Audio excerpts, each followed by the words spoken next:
In the upcoming chapter, in the quiet town of Pine Hollow, nestled deep within the Appalachian Mountains, a chilling tale unfolded that would leave an indelible mark on the hearts of its residents. It was a crisp November evening, when everything changed, when shadows grew longer and whispers turned into screams. Imagine this: a small community where everyone knows each other by name, yet beneath their smiles lurked secrets darker than anyone could have imagined. Let's take a journey into one of America's most haunting mysteries. Before I dive in, tell me, where are you watching from and what time is it there for you? I love knowing who's out there with me and where in the world you're tuning in from. Whether you're starting your day, winding down at night, or somewhere in between, I want to know what your moment looks like. It's also a great way for me to get to know you better and maybe even shape future content around your schedules. So go ahead, drop a comment below, and let me know where you are today. I'm all ears. Pine Hollow was the kind of place postcards were made of: rolling hills, towering oak trees, and a tight-knit community bound together by shared traditions and values. At the heart of this serene town stood a modest library, a sanctuary for knowledge and stories. The librarian, a man whose kindness seemed endless, always greeted visitors with a warm smile and a kind word. He lived alone in a house surrounded by nature, keeping to himself but never raising suspicion. Who would suspect such a gentle soul of harboring darkness so profound? The first sign of trouble came in 2005, when Emily Wilson, a young woman full of life and dreams, vanished without a trace.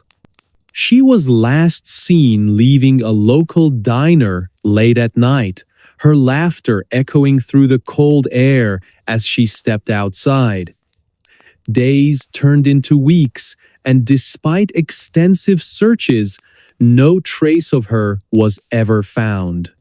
Yet, the town remained hopeful, clinging to the belief that she had simply wandered off or gotten lost. But then, another disappearance shook the community to its core.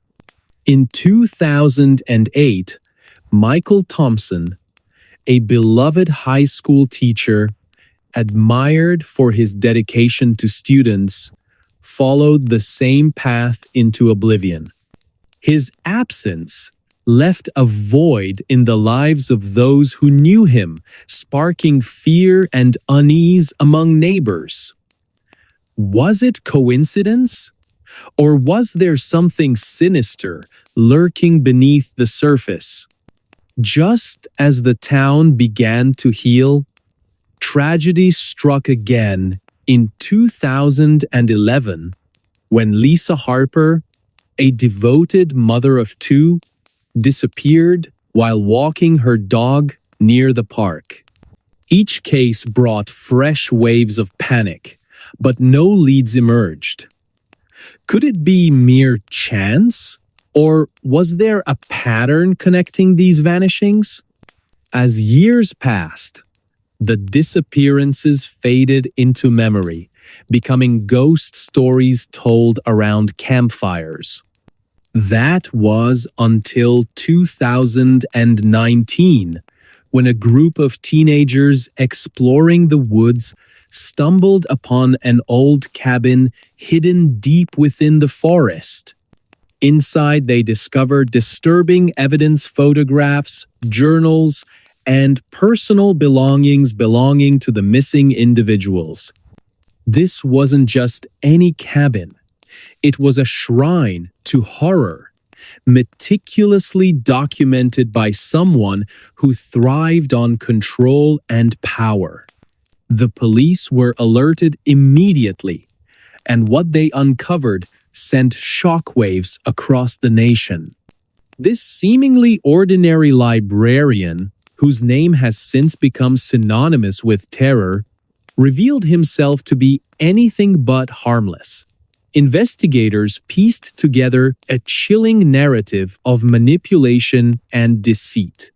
Through journal entries filled with twisted musings, it became clear that he had lured his victims with promises of help or friendship before committing unspeakable acts. His words spoke of obsession, not just with control, but with ownership over others' lives. The town of Pine Hollow was thrown into chaos. How could someone so seemingly normal hide such evil? Residents questioned their own judgment, wondering if warning signs had been missed. When Andrew Carter, yes, that was, his name was finally arrested in early 2020, the nation watched in disbelief. During his trial, Andrew showed no remorse. His calm demeanor contrasting sharply with the horrors he inflicted. Witnesses recounted chilling encounters, painting a portrait of a man who hid his darkness behind a mask of civility. But here's the twist. Andrew's story doesn't end with his arrest. As he awaited sentencing, questions lingered. What drives a person to commit such atrocities? Is it nature or nurture? Psychologists have debated these issues for decades, yet no definitive answers exist. For the families of the victims, closure remains elusive. They visit graves marked only by memories and unanswered prayers, seeking solace in moments long past. Pine Hollow has changed since those dark days. Trust between neighbors waned, replaced by wariness toward outsiders and sometimes even each other. Yet, amidst the sorrow, hope persists. Support groups formed by family members offer comfort and strength, reminding everyone that love can conquer fear. Efforts have been made to honor the memory of those lost. A memorial garden stands at the edge of town, its flowers blooming defiantly against the backdrop of tragedy. Schools now teach children about safety and awareness, ensuring future generations learn from past mistakes. Now let's rewind to the beginning. Picture this: a quiet street lined with maple trees, leaves crunching underfoot as footsteps echo softly. A man walks home after closing up the library, his mind preoccupied with thoughts unknown to the world. To the outside eye, he appears friendly, approachable, a pillar of the community. But inside, a storm brews, fueled by desires incomprehensible to most. Over years, he perfected his craft, blending seamlessly into society while harboring a secret capable of unraveling lives. His method was precise, almost surgical. He chose his targets carefully, studying their routines, understanding their vulnerabilities, and once he acted, there was no turning back. Victims disappeared quietly, leaving behind only fragments of evidence, hair strands, fibers, Photographs, all clues pointing to a master manipulator who reveled in the art of deception. Detectives pored over files, revisiting crime scenes, searching for overlooked details. DNA analysis offered tantalizing possibilities, linking crimes across different timelines. Technology evolved rapidly, offering tools unimaginable during the initial investigations. But still, questions persisted. Why did he choose Pine Hollow? What drove him to commit such monstrous deeds? Interviews with former acquaintances painted a picture of a man who excelled at hiding in plain sight. During his trial in 2021, Andrew displayed remarkable composure, answering questions with calculated precision. One exchange stood out above all else. When asked why he targeted certain individuals, he replied, "Because they represented purity and innocence qualities I wanted to destroy." These words sent chills down spines, making people question whether true understanding of such evil was even possible.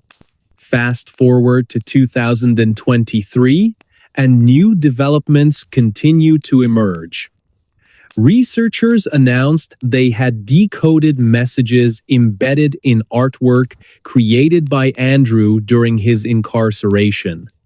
Using advanced image recognition software, analysts identified recurring themes tied to specific locations and dates corresponding to known crimes.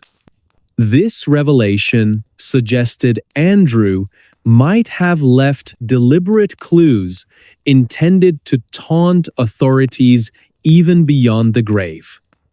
Was he playing games right up until the end? Investigators believe so, noting how meticulous his planning had always been. Artificial intelligence programs sift through thousands of pages of archived material, flagging patterns previously overlooked by human eyes. Findings suggest ties between Andrew's actions and broader criminal networks operating throughout the region.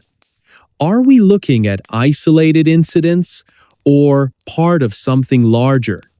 The atmosphere shifts dramatically as public interest grows once again.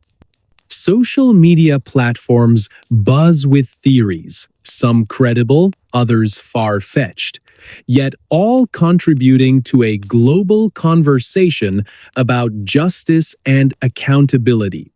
Families affected by similar losses gather annually to honor their loved ones, finding solace in shared memories and unwavering determination. "We won't stop fighting," says Linda Hayes during a memorial service held near Pine Hollow. Her voice cracks slightly, underscoring the personal stakes involved. Despite advances in forensic science and technology, fundamental questions remain unanswered. What caused Andrew to become who he was? Can anyone fully comprehend the depths of such depravity? And perhaps most importantly, how do we prevent future generations from producing similar monsters? Let's reflect on the lessons learned. Evil exists in many forms, often hiding in plain sight. But so does resilience. Despite the horrors endured, the people of Pine Hollow continued to rebuild, finding light in the darkest corners. Perhaps the greatest lesson of all lies in our response to adversity. Even in the face of unimaginable pain, Humanity finds ways to persevere. What really happened in Pine Hollow? Is Andrew Carter truly the monster we believe him to be, or is there more to uncover? Leave your thoughts in the comments below. Did he act alone, or was he part of something bigger? Let me know what you think happened to Tom, or should I say, Andrew. Your input matters, and it shapes the stories I share next. So go ahead, type it out, and hit send. I'll see you there.